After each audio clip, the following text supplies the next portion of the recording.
बिस्मिल्लाहिर्रहमानिर्रहीम, अस्सलाम वालेकुम। लाइव में डॉक्टर शाहिद मसूद के साथ मैं हूं सुमेरा सलीम। नाज़रीन, पीटीआई के अरकान को कौमी असम्बली इजलास ने प्रोटेक्शन ऑर्डर पर आज उन्होंने शिरकत की है, जबकि मौलाना फजल रहमान साहब ने अरकान पार्लियामेंट के साथ पेश आए वाक़े की मजम्मत करते हुए कहा कि साथियों के प्रोटेक्शन ऑर्डर जारी करने पर स्पीकर को खराज तहसीन पेश करता हूँ। स्टेट बैंक ऑफ पाकिस्तान ने शरह सूद में 2% कमी का ऐलान कर दिया है, जिस पर वज़ीर आज़म शहबाज शरीफ साहब की जानिब से कहा गया है कि पॉलिसी रेट सिंगल डिजिट में आने से मुआशी सरगर्मियाँ बढ़ेंगी। इसके अलावा भी दीगर मौज़ूआत पर आज हम गुफ्तगू करेंगे। स्टूडियो में हमारे साथ मौजूद है डॉक्टर शाहिद मसूद। अस्सलाम वालेकुम डॉक्टर साहब। डॉक्टर साहब, स्टेट बैंक ऑफ पाकिस्तान की जानिब से शरह सूद में 2% कमी का ऐलान किया गया है, जबकि वज़ीर आज़म शहबाज शरीफ साहब कह रहे हैं कि अगर सिंगल डिजिट में पॉलिसी रेट आता है तो मुआशी सरगर्मियाँ बढ़ेंगी।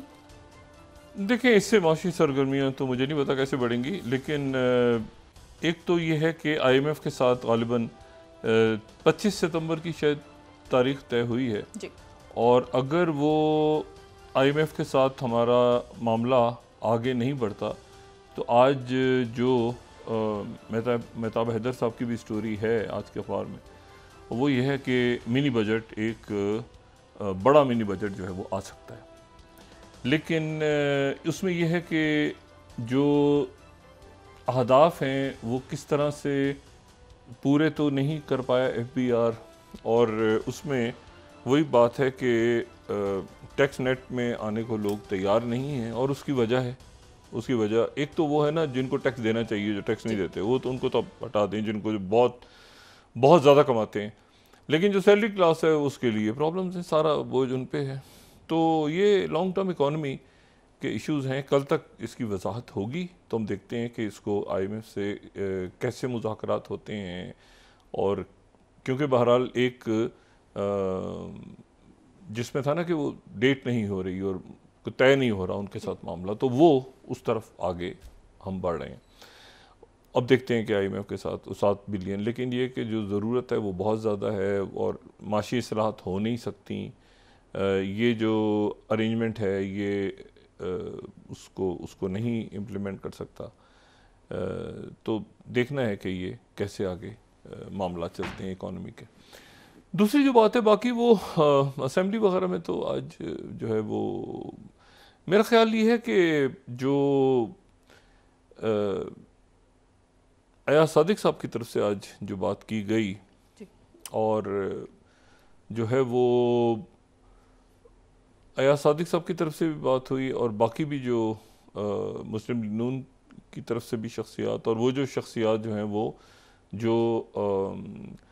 जो हुक्मरान साइड पे बैठी हैं, वहाँ पर अब ये बड़ी शिद्दत से एहसास जो है इस बात का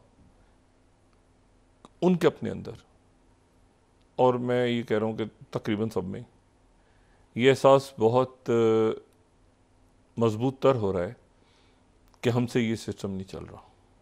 ये हमने जो उठा तो लिया है अपने सर पे सारा, लेकिन ये है कि ये चल नहीं रहा, और बहुत अरसे तक शायद हम PTI को उनके से देखें, वो तो 9 मई और बाकी जो मामला हैं वो तो अदालतें तय कर रही हैं, बाकी वो अलग है, लेकिन उस बयानिए के साथ हम जो पूरी रियासत के अमूर हैं वो नहीं चला सकते।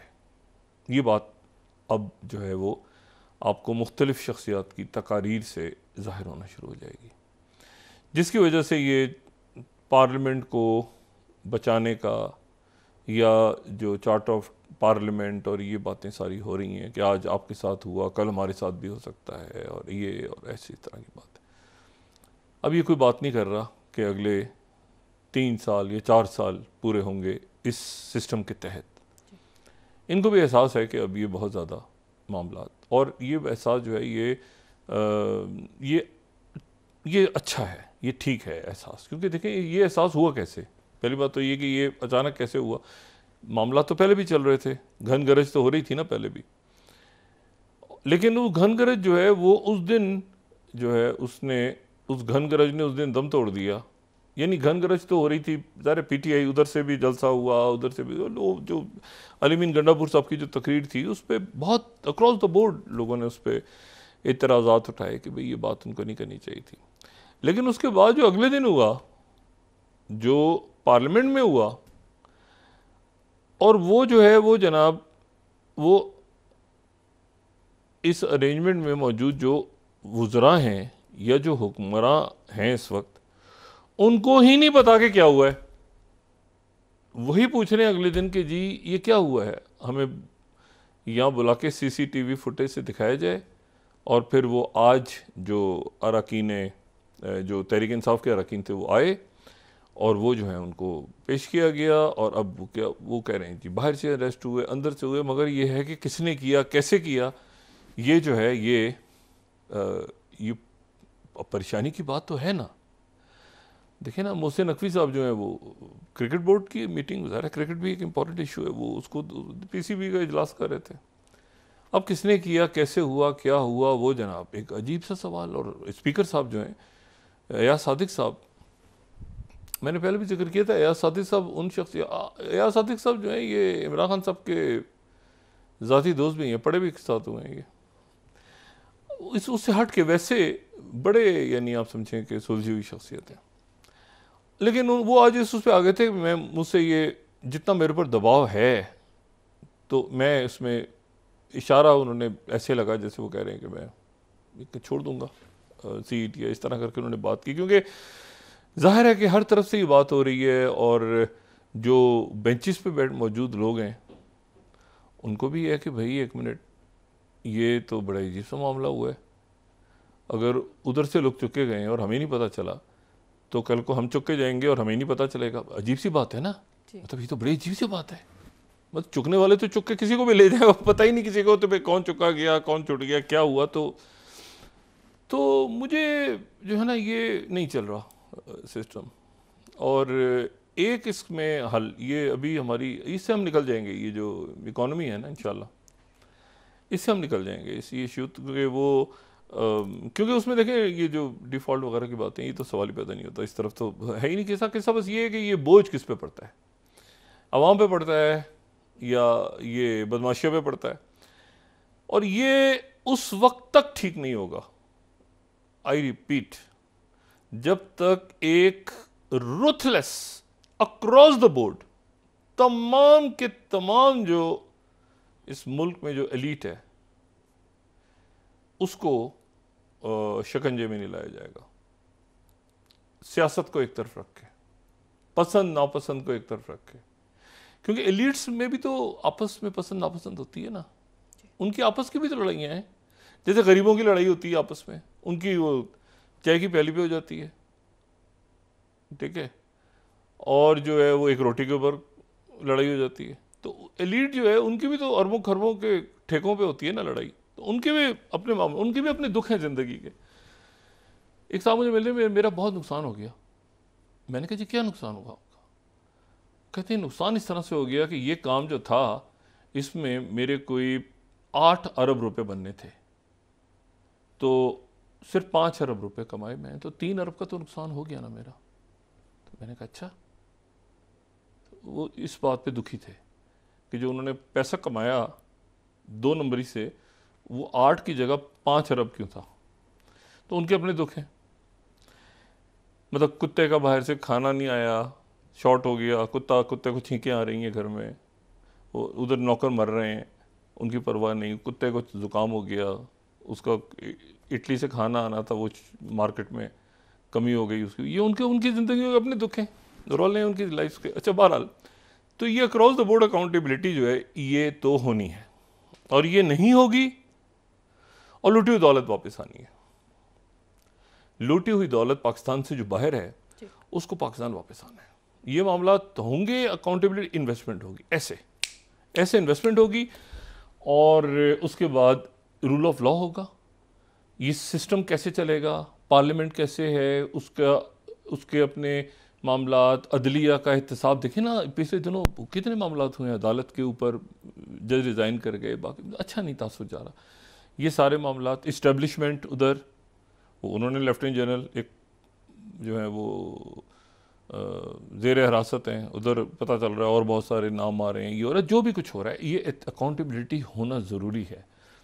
फिर उसके बाद ये 7 अरब और 10 अरब और 15 अरब ये कोई इशू नहीं होगा। स्टेबिलिटी आ जाएगी और सिक्योरिटी ठीक होगी आपकी, ये आपकी स्मगलिंग ख़त्म होगी। ये सारा जो सिक्योरिटी रिलेटेड इश्यूज़ हैं अफगान सॉइल से, ये कहीं ना कहीं इसके पीछे जो है ये पैसे का खेल निकलता है। स्मगलिंग, उसको ठेका नहीं मिला, उसने कुछ दूसरा रूप धार लिया, वो जनाब कत्ल हो गए, वो रंग कुछ और बन जाता है। वो कहानी पीछे यही होती है, ठीक है ना। ये कोई नज़रियाती हक व बातिल की लड़ाई नहीं होती, या इसमें यह है कि कोई डिस्टेबलाइज करने के लिए फोर्सेस होती हैं, या इसमें ये होता है कि ये जो है ये स्मगलिंग और ये सारा ये मामला सारे होते हैं। तो ये सारा मामला ठीक हो जाएगा, बशर्त ये कि जो अरेंजमेंट में मौजूद लोग हैं उनको खुद एहसास हो कि ये तो कुछ अजीब वारदात हुई है, ये असल में तहरीक इंसाफ के साथ नहीं हुई, उनके साथ भी हो गई है। ये उनको बाद में एहसास हुआ है कि एक मिनट, हमें भी नहीं पता चला कि वाकई बात तो ठीक कह रहे हैं यार, मतलब हमें भी सीसीटीवी फुटेज से पता, मतलब बुला के पूछना पड़ रहा है कि भी क्या हुआ है। तो ये जो है ना अब थोड़ा सा, लेकिन मेरा ख्याल है कि इसके बावजूद एहसास तो हो गया है, लेकिन इसके बावजूद जो है ये तलखी बढ़ेगी, और क्योंकि हंगर गेम है, पावर गेम है, इसको कोई इतनी आसानी से छोड़ता नहीं है। तो लेकिन यह है कि ये अच्छा है कि सारे ही शख्सियात बैठी हैं आज वो जो कमेटी बनी है पार्लियामेंट के अंदर, उसमें मौलाना साहब भी हैं, ख्वाजा आसिफ साहब उसमें उठ के जा रहे थे मेरे ख्याल से, फिर वो भी उसमें मौजूद हैं, पीपल्स पार्टी के लोग भी मौजूद हैं, बाकी सारे लोग भी मौजूद हैं। लेकिन सवाल ये है कि ये चार्टर ऑफ पब्लिक कब होगा, अवाम का चार्टर कब होगा, ये भी तो इशू है ना। तो ये है कि ये आने वाले दिनों में ये सिस्टम जो है ये आपस में बैठे हैं सारे, ये बड़ी अच्छी बात है, इनको एहसास हुआ है। और ये कि वो भी एहसास हुआ है कि इस तरह चल नहीं पा रहा मुल्क, अदम इस्तेकाम बहुत ज़्यादा हो गई है, पोलराइजेशन बहुत ज़्यादा हो गई है। तो ये सारे बैठे हैं और कोई ना कोई वहाँ से यकीनन कोई ना कोई बात करके इनको उठना चाहिए। दूसरी बात, लेकिन ये चल नहीं पा रहा, ये इसके बावजूद ये कितना भी बैठेंगे ये, क्योंकि इशू ये है ही नहीं ना, इशू कुछ और हैं, मुल्क के इशूज़ ही कुछ और हैं। रोज़ मैं बात करता हूँ तो वो चूँकि इनसे रिजॉल्व नहीं होंगे तो हर गुजरता रोज़ जो है आपको ये क्राइसिस टू क्राइसिस जाएगा ये पूरा अरेंजमेंट, और ये अपने साथ मुल्क को लेके मुल्क भी ज़ाहिर है कि ये गमाल बना हुआ है इस अरेंजमेंट के नतीजे में। तो देखें कि आने वाले दिनों में ये किस तरह से मुल्क निकलता है इस पूरे जो एक क्योस है, मैन मेड क्योस। अच्छा, दो तीन बातें जो हैं, अब दो तीन बातें क्या, तो इतना कुछ हो गया है जो रीजन में हो रहे हैं वाक़यात, उनकी तो स्पीड ऐसी है कि उसमें बिल्कुल यानी दिल भी नहीं चाहता कि बहुत ज़्यादा डिस्कस किया जाए ये अंदरूनी मामलात को, क्योंकि ये तो एक अजीब सी सूरत हाल बनी हुई है ना मुल्क के अंदर। पॉलिटिकल क्योस है, पॉलिटिकल क्योस क्या अजीब सा है, बस उसको पॉलिटिकल भी नहीं कहना चाहिए। अच्छा, जो तीन चार बातें हम डिस्कस करते हैं बड़ी इम्पॉर्टेंट है। पहली बात तो यह है कि जो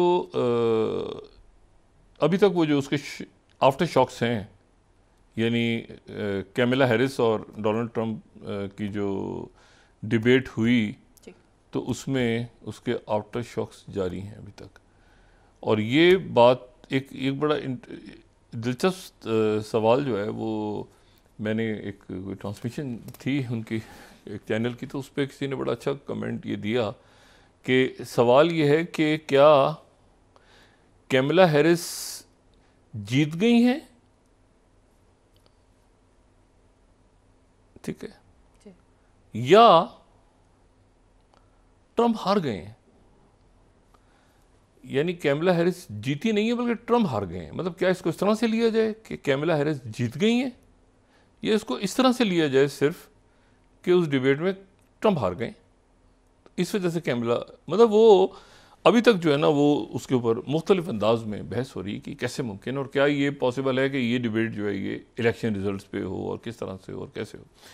लेकिन वो मजमूई रायमा में कैमिला हैरिस को लोगों ने पसंद किया है, ठीक है। उनके जो अंदाज़ था, जो जिस तरह से भी उन्होंने प्रेजेंट किया और टू द पॉइंट और डिफेंसिव पे रखा ट्रंप को। अब जो सेक्रेटरी ब्लिंकन है, अब बाइडन इंतज़ामिया ज़ाहिर है कि अब अपने आखिरी, अगर वो चाहती है कि अगला टर्म मिले कैमिला हैरिस को, तो वो उसके बाद फिर ये है कि वो चंद हफ्ते हैं उनके पास, और उसमें बहरान इतने बड़े हैं कि जो उन्होंने ख़ुद क्रिएट किए हैं। एक के तो जिक्र से वो निकल गए ना बीच में, ये अफ़गानिस्तान के विड्रॉल से कैमिला हैरिस ने अपने आप को निकाल लिया कि डील तो आप ही ने की थी।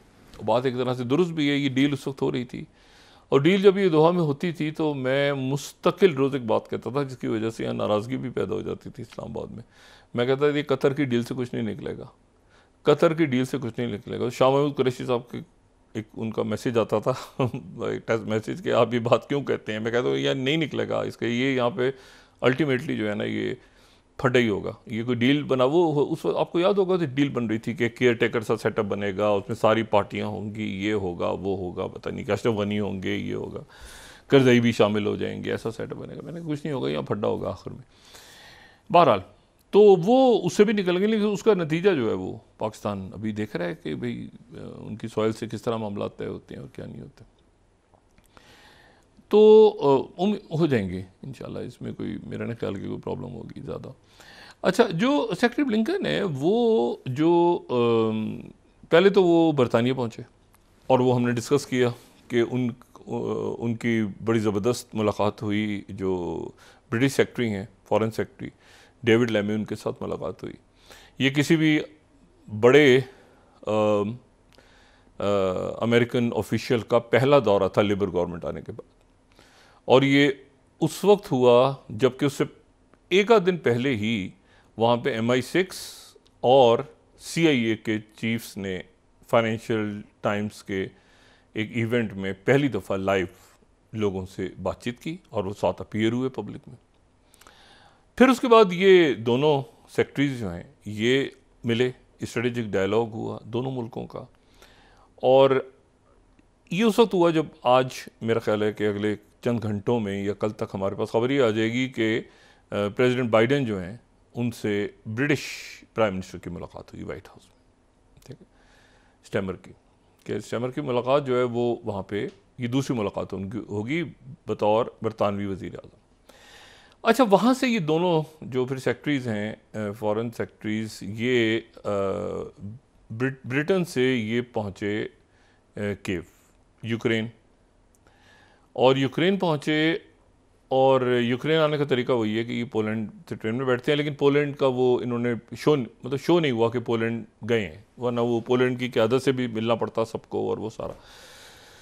तो डेविड लेमे और जो सेक्रेटरी ब्लिंकन है वो दोनों शख्सियात जो हैं वो कीव गई, वहाँ पे यूक्रेन में उनके साथ सॉलिडेरिटी की बात हुई, और उनको जो है वो $1.5 बिलियन मज़ीद देने का जो है वो 2025 तक है, वो एक उनका पास होता रहता है। वो बार बार असल में एक ही फिगर को बार बार रिपीट करते हैं, तो एडिशनल ऐसा लगता है। वो पुराना तो 96 बिलियन वाला बड़ी मुश्किल से पास हुआ था, तो वो मार्च अगले साल तक जाएगा और वो जाएगा एडिशनल, और वो डाल दिया उसमें। लेकिन ये ह्यूमैनिटेरियन एड जो है वो ब्रिटेन की तरफ से अनाउंस हुई, क्योंकि रेफ्यूजीज़ और क्राइसिस और ज़ख्मी और हॉस्पिटल्स, और ये काफ़ी अमेरिका की तरफ से भी अनाउंस हुई। जो लॉन्ग रेंज मिसाइल्स हैं, क्या वो यूक्रेन के जो प्रेसिडेंट हैं ज़ेलेंस्की, वो बार बार ये कह रहे हैं कि हमें इजाज़त दी जाए कि हम ये जो लॉन्ग रेंज मिसाइल्स हैं हम इनको फायर करें और डीप इनसाइड रशिया हम इनको ले जाएं। और ये जो हैं ये इसके ऊपर पहले भी मैं बात कर चुका हूँ कि वो डीप इनसाइड रशिया ले जाने की वो बात कर रहे हैं और बार बार कर रहे हैं, लॉन्ग रेंज मिसाइल्स। अच्छा, लेकिन ये जो ACTMs हैं, ठीक है ना, जिनका जिक्र हुआ था, जो कि वो कह रहे हैं कि हमें आपने दे दी, हमें इजाज़त दें तो हम रशिया के अंदर इनको डीप इनसाइड रशिया, अंदर रशिया के, इसके ऊपर बाइडेन इंतज़ामिया तकसीम हो गई है। बाइडेन इंतज़ामिया तकसीम हो गई, और ये हैरान कुन बात है कि बाइडेन इंतज़ामिया में वही तकसीम हुई है जो तकसीम गज़ा में और इसराइल के हवाले से है। यानी वहाँ पे जो लॉयड ऑस्टिन है और जो CIA है वो कह रही है कि ये लॉन्ग रेंज मिसाइल्स इस्तेमाल करने की इजाज़त ज़ेलेंस्की को नहीं दी जाए। और जो सेक्रेटरी स्टेट हैं या जैक सलिवन है, वो विक्टोरिया नोलैंड तो पता नहीं कहाँ भाग गई, खुदा जाने। वो भी एक पुरस्कार करैक्टर है, विक्टोरिया नोलैंड, जिन्होंने सारा रौला डाला है ना पूरा, इस पूरे ये जो पुरानी जो जिन्होंने यूरो मैदान भी हुआ था 2014 में, वो मोहतरमा पता नहीं कहाँ गायब है। लेकिन ये है कि जो CIA और जो लॉयड ऑस्टिन है उनका ये कहना है कि ये इससे कोई फ़र्क नहीं पड़ेगा, ये नहीं देने चाहिए। अच्छा, अब ये बड़ी एक आप जिससे कहें ना कि ये बड़ी इंटरेस्टिंग बात है, ठीक है। और ये चंद रोज़ पहले भी जो जर्मनी में एक समिट हुई थी जहाँ पे सारे चीफ्स आए हुए थे। मैं 9th स्लाइड यूज़ कर रहा हूँ यहाँ पे। Using US arms for long range strikes into Russia, no game changer. ये लॉयड ऑस्टिन ने कहा था कि नहीं, ये इसका जो है वो कोई फ़ायदा नहीं होगा। अच्छा, अब सूरत हाल ये है कि जो बहुत दिनों से ये बात हो रही थी, तो वो बहरहाल जो सेक्रेटरी ब्लिंकन है वो पोलैंड गए हैं। पोलैंड का तो बॉर्डर है, बिल्कुल अगला बॉर्डर लगा हुआ है पोलैंड का रशिया के साथ। और ये कहीं ये अब ये जंग ख़त्म करवाने की बात हो रही है। एक लचक का मुजाहरा ज़ेलेंस्की की तरफ से भी नज़र आ रहा है हमें। रशिया भी चाहता है कि ये कहीं कोई इसमें उसमें चाइना कोई रोल प्ले करे, या उसमें इंडिया का कोई रोल हो, या उसमें किसी अरब मुल्क का रोल हो। लेकिन ये लगता है कि अभी इस जंग को ज़्यादा खींचने में कोई इंटरेस्टेड नहीं है। डॉनबास तो निकल गया हाथ से, डॉनबास निकल गया हाथ से। और अलमनाक जो है ना, वो मैंने कहा था ना कि Zelensky throne under the bus, वो अच्छे खासे मुज़ाकरात इनके हो रहे थे, कतर में होने जा रहे थे। और उन्होंने कहा कि मैं कर्ज को ले लेता हूँ ताकि मेरा अपर हैंड हो जाए। और उसके नतीजे में आप ये देखें कि जो CNBC है, American media, 3rd slide, Russia turns the table on Ukraine launching counter attacks to retake Kursk after incursion stalls. ठीक है, अब वो जो इनकर्जन हो रही थी वो रुक गई है, मज़ीद फौज आगे आ नहीं रही यूक्रेन की, और जो है वो रशिया ने टेबल्स जो है वो वापस तो कर्स्क के इलाके में। और उसके साथ ही जो फिगर आ रही है वहाँ से, वो आ रही है कि 7,000 लोग जो हैं वो कर्स्क के अंदर उनकी यानी कर्स्क के इलाके में 7,000 यूक्रेनियन आर्मी जो है उसके लोग ये दावा कर रहे हैं, ये दावा कर रहा है रशियन मीडिया। लेकिन उसके साथ ही इसको कोट कर रहा है अब वेस्टर्न मीडिया भी, 7,000 फौजी जो अंदर गए थे रशिया के वो मारे गए हैं। रशिया भी क्लेम कर रहा है। और साथ ही मैं यहाँ पे 5th स्लाइड अगर दिखाऊं तो ऑर्डर्स ट्रूप्स टू डिफीट, 1 अक्टूबर से पहले इन सबको बाहर निकालने का कहा है, एंड दे जस्ट अटैक। ठीक है, और सेक्रेटरी ब्लिंकन ने कहा है इसमें, मैं गार्डियन को कोट कर रहा हूँ कि यूएस, ये असल में बातें ऐसी हैं कि इसको यहाँ पे ये कोट करके जो है वो ज़रूरी है, क्योंकि वो फिर वो होता है कि आपने कहाँ से ये खबर कहाँ है, जो नहीं है वो उसका इशारा करना है, देखिए डॉट्स कनेक्ट कर देते हैं। बहुत अरसे से कह रहा हूँ कि ये मैंने कभी भी नहीं कहा कि यूक्रेन इसमें जीतने जा रहा है प्यूटिन से। मैं हमेशा 3-4 सालों से मेरी यही असेसमेंट है कि प्यूटिन आखिर में जो है वो इसको और ज़ेलेंस्की को थ्रोन अंडर द बस, ये मेरा एक जुमला है इसके बारे में भी और नेतन्याहू के बारे में भी। अच्छा, अब वो गार्डियन ही कह रहा है, 6th स्लाइड हम देखें तो ब्लिंकन कह रहे हैं कि US will lift the restrictions on Ukraine using long range arms in Russia पे अटैक। लेकिन फाइनेंशियल टाइम ये कह रहा है 8th स्लाइड कि बाइडेन इंतजामिया 2 हिस्सों में तकसीम हो गई है। बाइडेन इंतजामिया 2 हिस्सों में तकसीम हो गई है। ठीक है, जैसे हमारा आइन है ना, एक सनसनीखेज मुल्क में कोई बहुत होता है ना कि एक कोई बहुत संगीन बहरान पैदा हो जाता है ना, उस वक्त आइन खामोश हो जाता है। सब लोग, पब्लिक चीख रही है, लोग सड़कों पे हंगामा हो रहा है, क्या करें, इस पे आइन खामोश है। ठीक है, और लोग सुकून से बैठे होते हैं अपने अपने घरों में, उनके ऊपर आइन लागू हो जाता है। तो ये अजीब ही मामला है। तो यही कुछ यहाँ पर भी सूरत हाल है कि वो फाइनेंशियल टाइम्स की 8th स्लाइड अगर दिखाएं तो उसमें यह है कि जो है वो बाइडेन इंतजामिया जो है स्प्लिट हो गई है। और स्प्लिट कैसे हुई है? पेंटागन एंड इंटेलिजेंस कम्युनिटी, यानी CIA और पेंटक फौज जो है वो ये 80 ACMs के खिलाफ है इस्तेमाल करने के। और वो जो हॉक्स बैठे हैं उधर, पता मुझे नहीं पता, जैक सल्वन बैठे हैं या ब्लिंकन बैठे हैं, वो कह रहे हैं इस्तेमाल करना है, वो कह, यानी इसको आप इसे गार्डियन के साथ पढ़े ना मिला के, फाइनेंशियल टाइम्स और गार्डियन के साथ पढ़ें। 6th स्लाइड वो कह रहे हैं कि यूएस विल लिफ्ट, बाइडेन ने हिंट किया है कि हम लिफ्ट कर देंगे रिस्ट्रिक्शंस लॉन्ग रेंज आर्म्स की। और वो आगे से फाइनेंशियल टाइम्स कह रहा है भाईजान ये तो स्प्लिट है इनके अंदर। स्टेट डिपार्टमेंट कुछ और कह रहा है और पेंटागन इंटेलिजेंस कम्युनिटी कुछ और कह रही है, तो स्प्लिट है मामला। अच्छा, तो अब ये बिल्कुल वही कहानी है जो कि मशरिक़ वस्ता में इतने अरसे चली है और उसके नतीजे में आज फिर जाहिरियत हुई है और आज फिर जो है वो वहाँ पे एक स्कूल में, स्कूल के बच्चे जो हैं वो एक स्कूल पे अटैक हुआ है और एक जगह जो यूनाइटेड नेशंस के जो हेल्प करने वाले इमदादी कारकुन थे उनको इसराइल ने अटैक कर दिए। सीरिया में भी अटैक्स हुए हैं। उसका क्या असर आता है, वो बस एक होता है ना कि हर तरफ आखिर में, जैसे ज़ेलेंस्की नहीं कर रहा, इधर कर दो, रशिया में घुस जाऊंगा, मार दूंगा, मर जाऊंगा, ये वो वाला रौला डाला हुआ है इसने भी ना, नेतन्याहू ने। अच्छा, तो ये जो है अब ये वो शोले इंडिया की फिल्म में वो नहीं चढ़, धर्मेंद्र नहीं चढ़ जाता ऊपर, मर जाऊंगा, मार दूंगा, मौसी, ये वो वाले कैरेक्टर उस तरह के ना, कूद जाऊंगा, गिर जाऊंगा, छलांग लगा दूंगा नीचे, मर जाऊंगा। अच्छा, तो मौसी जो है वो अमेरिका है, वो मौसी भागी भागी आती है, ठीक है। तो और बीच में जो आप अमिताभ बच्चन वाला कैरेक्टर उसको चाइना लगा लिया, वो सुकून से बैठ के चिल। अच्छा, तो अब ये है कि ये जो है ये इसमें ये जनाब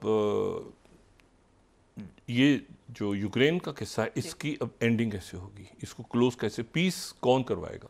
चाइना, अरब ममालिक, क्योंकि अरब ममालिक इन्वॉल्व थे, वो समिट होने जा रही थी कतर में और सऊदी अरब आ गए थे, वो सऊदी अरब भी आ गए थे, वो G7 भी पहुंच गए थे, वो आसियान में भी पहुंच गए थे। ज़ेलेंस्की तो बहुत, स्विट्ज़रलैंड इधर ज़ेलेंस्की तो बहुत हो रहे हैं, लेकिन इसके बाद फिर ज़ेलेंस्की अकाउंटेबिलिटी में खड़े होंगे जाके।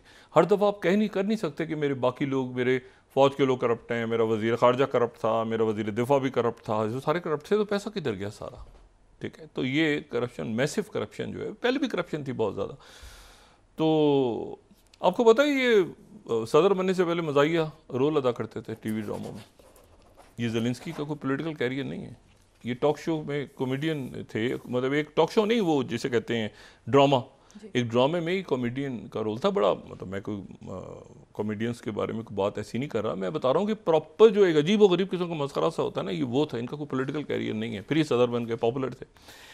एनीवे, अब जनाब तो ये वहाँ पे सूरत हाल बन रही है, वहाँ पर जो है वो अगले महीने ब्रिक्स का इजलास हो रहा है, वहाँ पर जो है वो इंडियन प्राइम मिनिस्टर और चाइना से ज़ाहिर है कि वहाँ से देखना है कि शी जिनपिंग आते हैं ख़ुद, और उनकी मुलाकात जो है वो प्रेसिडेंट पुतिन से होती है, और फिर ईरान के सदर भी और बाकी लोग भी जो नए मेंबर्स हैं वहाँ, वो भी होंगे वहाँ पे।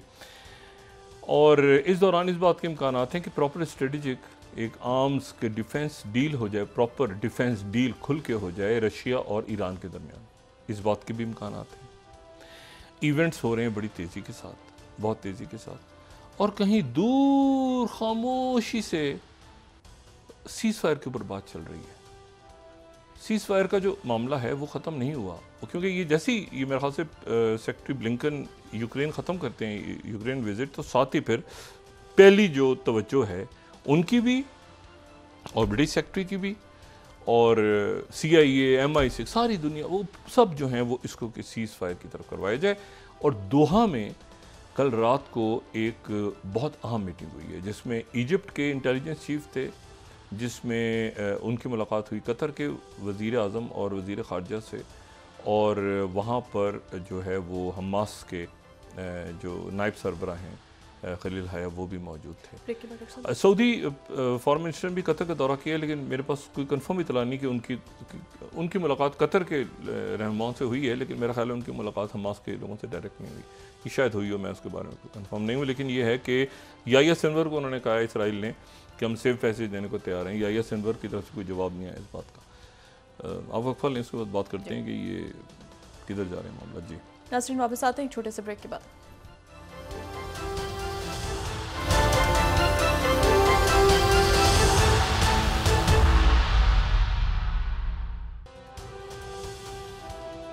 वेलकम बैक नाज़रीन। डॉक्टर साहब, मुल्क में पेट्रोलियम मसनूआती कीमतों में कमी के भी इम्कान ज़ाहिर किए जा रहे हैं। देखते हैं ओवरऑल मजमूई तौर पे महंगाई के ऊपर क्या असर पड़ता है। जो महंगाई की कमी है ना, इसके हवाले से मैंने चंद रोज़ पहले बात की थी कि महंगाई जो है वो थोड़ी सी कम हो गई है, रुक गई एक जगह जाके। उस पर बहुत से जो फिर लोग हैं उनका ये रिएक्शन आया कि जी महंगाई इसलिए आपको कम नज़र आ रही है कि लोगों के पास क़ुव्वत ख़रीद ख़त्म हो गई है, क्योंकि लोग इस काबिल नहीं है कि कोई चीज़ें ख़रीदें, तो उसकी वजह से चीज़ों की कीमतें आपको रुकी हुई नज़र आ रही हैं कि महंगाई इतनी ज़्यादा ऑलरेडी है और लोगों के पास पैसे नहीं ख़रीदने के लिए। तो ये भी एक वजह बयान हो रही है कि उसकी वजह से शायद महंगाई ख़त्म हो, लेकिन आपको लॉन्ग टर्म इकॉनमी बना के और उसको लॉक करना है, और ये सिर्फ उसी सूरत में होगा जब आप एक अकाउंटेबिलिटी और रूल ऑफ लॉ इस मुल्क में लेकर आएंगे। तो उसके बाद ये होगा कि across the board accountability law बनाए, सीधा सा लोग बाहर से इन्वेस्टमेंट लाएंगे, वरना वो जितना पैसा आएगा उससे ज़्यादा बाहर चला जाएगा और वो खाया जाएगा कमीशनों में। अच्छा, और फिर फीते काट रहे होगी एक हुकूमत दूसरे तीसरे चौथे, तो जो तमाशा लगा हुआ है यहाँ पे। अच्छा, अब जो मैं बात कह रहा हूँ कि जो इम्पोर्टेंट बात है वो ये है कि यहाँ पर एक टॉक्स जारी हैं कि किसी तरह से कहीं पर ये बात हो रही है कि अब ये रौला भी ज़्यादा हो गया है, ये वाला जो यूक्रेन वाला, इसको रोका जाए, ये इसका इस पहलू पर। और मेरे ख्याल से रशिया भी ये चाहेगा कि दोनबास को तो ले गया, वो दोनबास तो निकल गया हाथ से, लेकिन ये है कि वो मैंने आपसे कहा ना कि वहाँ से अब इस तरह से स्टोरीज़ आ रही हैं कि वो आपको ये एहसास होगा, इस बात की फीलिंग होगी कि अब जैसे न्यूयॉर्क टाइम्स ने आज कंप्लीट एक आर्टिकल लिखा हुआ है इसके ऊपर कि जो है वो रशिया का जो यूक्रेन का जो पॉस्कॉफ का इलाका है वो किस तरह से उनके हाथ से निकल गया है। 10 स्लाइड देखें तो कंप्लीट मैप्स के साथ उन्होंने पूरा बताया हुआ है कि वो इलाका निकल गया है, रशिया ले गया उस इलाके को यूक्रेन के ईस्ट को, यानी जो दोनबास ओब्लास्ट का इलाका है, जिसमें ऑलरेडी जो है वो दो जगहों को इंडिपेंडेंट रियासतें डिक्लेयर कर चुके हैं, तो बाकी भी इलाका जो है वहाँ से चला जाएगा।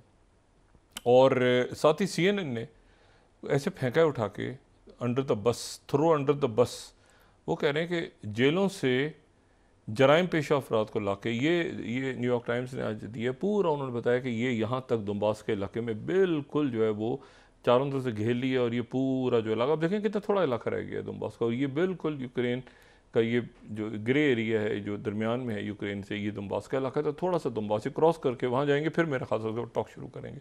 वो 1 अक्टूबर से उन्होंने कहा है ना, ये सारा ऊपर से भी खाली करवा लो और ये तेज़ी से आगे, रेजिस्टेंस नहीं है। लेकिन जो CNN है उसने आज थ्रो अंडर द बस, उसने कहा जो लोग लड़ रहे हैं यूक्रेन की तरफ से वो उनके कुछ तो फौजी हैं, बाकी जेलों में से कन्विक्टेड जो कातिल और पता नहीं कौन कौन खुदा, उन लोगों को जेलों से छुड़वा के लड़वाया जा रहा है और उनको असला दे दिया गया। और ये CNN को मैं कोट करूँ 14th, from convict to combatant Ukraine enlists prisoners to fight Russian forces. देखिए इशू ये है कि ये ज़ेलेंस्की जो है, मुझे नहीं पता कि ये किस तरह से होगा। और फिर उसके बाद वहीं का मीडिया ये कोट कर रहा है कि रशिया का जो अटैक है उसने 15 स्लाइड हम देखें तो पॉक्रोस्क के इलाके में गैस पानी वगैरह उन्होंने सारा काट दिया है। एसोसिएटेड प्रेस खबर दे रहा है कि Ukrainian city loses water supply, gas, ठीक है ना, cooking oil during Russian onslaught, मतलब वो निकल गया इलाका जो है ना। मतलब ये मेरे ख्याल से जो बात होगी आगे जाके जब ये शहर गिर जाएगा और ये दोनबास का इलाका निकल जाएगा, उसके बाद फिर वो बात पीस टॉक्स वगैरह उसके बाद होंगी। अच्छा, अब इसमें जो है और जो दूसरी जो बात है वो ये है कि पड़ोस में क्या हो रहा है। अच्छा, एक तो पड़ोस हमारा ये है ना, जो सारी जाहिर है कि पूरा रीजन है, तो एक तो यहाँ पे टॉक्स चल रही हैं सीज़ फायर की, और सीज़ फायर की जो टॉक्स हैं उसमें इस बात के ऊपर हमास की तरफ से दोबारा ये बात हुई है कल कि हम कोई मज़ीद शर्त, एक दोबारा स्टेटमेंट इशू हुई है। ये जो मुलाकात कल हुई है रात को, जिसमें इजिप्ट भी था, जिसमें जो दोहा में हुई है, उसमें सारे मतलब उसके बाद उन्होंने एक दोबारा से स्टेटमेंट इशू की हमास ने कि हमारी कोई नई डिमांड नहीं है, हम वो जो बाइडन ने जो अनाउंसमेंट की थी, प्रेसिडेंट बाइडन ने, उसी एग्रीमेंट के ऊपर हम रेडी हैं कि सीज़ फायर की तरफ आगे बढ़ा जाए और जारियत बंद हो। इस तरह यहाँ से इन्होंने फिलाडेल्फी कॉरिडोर और ये सारा ऐड करके, जिसके ऊपर इजिप्ट जाहिर है कि तैयारी सवाल ही पैदा नहीं होता, तो ये अल्टीमेटली अब ये है कि वो टाइम आ गया है कि वो बिल्कुल इसको एक्सक्लेट होने से डीएस्केलेशन की तरफ जाया जाए मशरिक़ वस्ता में। और उसके ऊपर इसी दौरान एक बड़ा काम अमेरिका ने ये किया है कि USS रोजवेल्ट को जो बड़ा वॉरशिप यहाँ आया था हुतीस के खिलाफ, और ये उसको बुला लिया वापस। अभी फड्डा नहीं खत्म हुआ, वो ये था ना कि इसराइल के दिफा के लिए और ये और उधर सारा ये उधर बहने, यूएसएस रोजवेल्ट को उन्होंने बुला लिया वापस। अब ये जो यूएसएस रोजवेल्ट को बुलाया है, और ये बुलाया है दरमियान में, यानी अभी जंग तो चल रही है, और यानी ना हुतीस का इशू रिजॉल्व हुआ है, वो उधर से उन्होंने वो MQ रिपर गिरा दिए, उधर से वो तो शिपिंग लाइन्स रुकी हुई सारी, और यूएसएस रोजवेल्ट को उन्होंने वापस बुला लिया है यहाँ से, रेड सी से। तो अब जो है वो इसराइल में मजीद एक टेंशन है कि भाई एक मिनट ये क्या हुआ, उनको बुला लिया वापस, भाई वो जो उसका जहाँ स्टेशन था वो उधर ही काम अपना करेंगे, बाकी आप निपटें। तो ये एक दूसरे टेंशन फैल गई है कि ये अमेरिका ने कैसे बुला लिया यूएसएस रोजवेल्ट को वापस, इतने इतने फड्डे, इतने टर्मोइल के दौरान, जबकि असल जंग छिड़ने का खतरा है, तो अमेरिका ने विड्रॉ कर लिया। दूसरी जो बात है वो ये है कि मैंने आपसे कहा ना कि अब वो टाइम है कि इन्होंने ऑफर किया याहिया सिन्वर को हम सिर्फ पैसे देते हैं और ये सारे कैदी छोड़ दें। याहिया सिन्वर की तरफ से कोई जवाब नहीं आया। वो जो है वो 2 स्टेट सोल्यूशन तक उन्होंने लेके जाना है इस मामले को, उससे वो पहले नहीं रुकेगी हमास, और ना ही बाकी दुनिया इसको रुकेगी। और जाहिर है कि अगर इसमें यूएई आ गया, यूएई ने सबसे बड़ा अभी तक जो पेशेंट्स जो वुंडेड हैं उनको बहुत बड़ी तादाद में यूएई दोबारा लेकर आया अपने हॉस्पिटल्स के अंदर। तो यूएई, कतर, बाकी मुल्क सारे इसमें इन्वॉल्व हैं। और अगर आप इसमें देखें तो यूएई की तरफ से ये आज उनका जो नेशनल बड़ा अखबार है 31, उन्होंने ये बात की है कि इसराइल ऑफर करता है हमास लीडर सिन्वर को सेफ पैसेज के होस्टेजेस छोड़ दें, इसको इंटरेस्टेड नहीं है वो, ठीक है। और ये ब्लूमबर्ग से एक्चुअली उनके पहले इंटरव्यू दिया था, उसको फिर वो नेशनल जो है उनका जो न्यूज़पेपर, उन्होंने भी कांटेक्ट किया कि भाई ये बात हम उसको कह रहे हैं हम सेफ पैसेज दे रहे हैं, तो उन्होंने कहा कि हाँ लेकिन उस वक्त दे रहे हैं कि ये ब्लूमबर्ग को पहले इंटरव्यू दिया था, फिर उन्होंने उसमें ऐड कर दिया कि इसमें होस्टेज वगैरह फ्री करवाई जाए, लेकिन ये इशू नहीं है ये सेंटर का। तो मैं नहीं समझता कि वो इस बात के ऊपर टिकेंगे। अच्छा, अब इसमें जो दूसरा इशू है वो है इस तरफ, वो इधर आ जाएं और वो हम जाएंगे उस तरफ। वो साउथ ईस्ट एशिया का रौला अपनी जगह मौजूद है, उधर क्या हो रहा है खुदा जानता है। और वो जाहिर है कि इंडिया उधर से एक टर्मोइल है, तो फिर ये तो ऐसे करके कहीं ना कहीं उसका असर जो है वो पाकिस्तान पे आता है और पूरे खत्ते पे आता है। और पाकिस्तान से हट के भी जो भी दुनिया में जहाँ पर हो रहा है दूसरे मुल्क पे उसका असर हो रहा है। अब इसमें वहाँ ये हुआ है जनाब कि डोनाल्ड लू साहब की मुलाकात हुई और वो राहुल गांधी साहब से हुई। इसके ऊपर बड़ा शोर हुआ, राहुल गांधी बड़ी तनकीद हुई। अच्छा, अब उसके बाद ये हुआ कि वहाँ से उन्होंने फिर जो डोनाल्ड लू पहुँचे हुए इंडिया, पीछे वो खपड़ी हुई है कि ये तो वही आदमी है, वो वाइट मैन, छोटे कद का, हसीना वाजिद, वो सारा जो रौला पड़ा हुआ है। तो उन्होंने फिर स्टेट डिपार्टमेंट वालों ने आराम से बुलाया और वहाँ पर उनकी जो न्यूज़ एजेंसी ANI उसको उन्होंने कांटेक्ट किया और उन्होंने ये कहा उनको कि ये बड़े, इसकी जो वर्डिंग है ना वो बड़ी इंटरेस्टिंग है। वो ये है कि 17 स्लाइड ANI, वो ये कहते हैं कि ये हमारी रेगुलर डिप्लोमेटिक इंगेजमेंट्स हैं राहुल गांधी के साथ, लेकिन ये जुमला जो है ना इसका, ये सबसे इंपॉर्टेंट है। पहले तो ऊपर का ठीक हो गया ना, part of regular diplomatic engagements US department official on Rahul Gandhi meeting with Donald लू, यहां तक तो बात ठीक हो गई। अगला जुमला है असल जुमला, we don't have further comment on our private diplomatic communications, और हमारे दरमियान जो प्राइवेट बातचीत हुई है उसके ऊपर हम कुछ नहीं कहना चाहते। सिर्फ डोनाल्ड लू से हुई मुलाकातें या कहीं और? मैं तो इंतजार कर रहा हूँ कि इसके ऊपर कोई स्टोरी इंडिया का मीडिया दे तो पता चले हमें कि ये राहुल गांधी का जो उनके जो अपोजिशन लीडर हैं, ये उनका समझें कि बहुत इम्पोर्टेंट जो इंडिया के आगे कोई मैं कोई बात नहीं करना चाह रहा हूँ, उनके अपने मीडिया को उनके अपने असेसमेंट्स होंगी तो फिर हम बात करेंगे, लेकिन ये एक इसको काफ़ी यानी ये इम्पॉर्टेंट है, इसलिए मैं इसको काफ़ी इम्पॉर्टेंट कह रहा हूँ और इसके असरात आगे जाके ज़ाहिर होंगे। जो राहुल गांधी हैं उनकी काफ़ी बड़े लेवल पे ये कोई एंटी इंडिया नहीं है, लेकिन ये एंटाई नरेंद्र मोदी कोई मामला हो सकते हैं, इससे ज़्यादा मैं बात नहीं करना चाहता।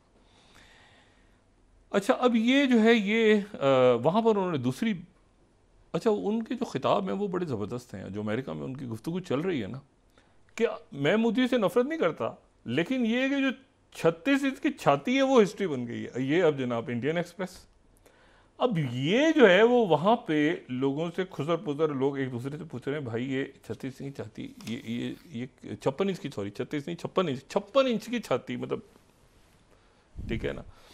तो उन्होंने जनाब कहा, तो उन्होंने कहा वो हिस्ट्री बन चुकी है।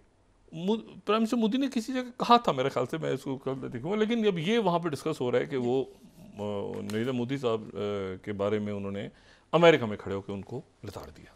ठीक है, अच्छा ये जो है अब इंटरेस्टिंग बात इसमें ये है, तो एक तो उन्होंने ये कहा कि जी अच्छा मणिपुर कर्फ्यू लगा हुआ है, इंटरनेट बंद है, और वहाँ पर जो है वो इंडिया टुडे ने आज एक रिपोर्ट दी है, डीप डाइव।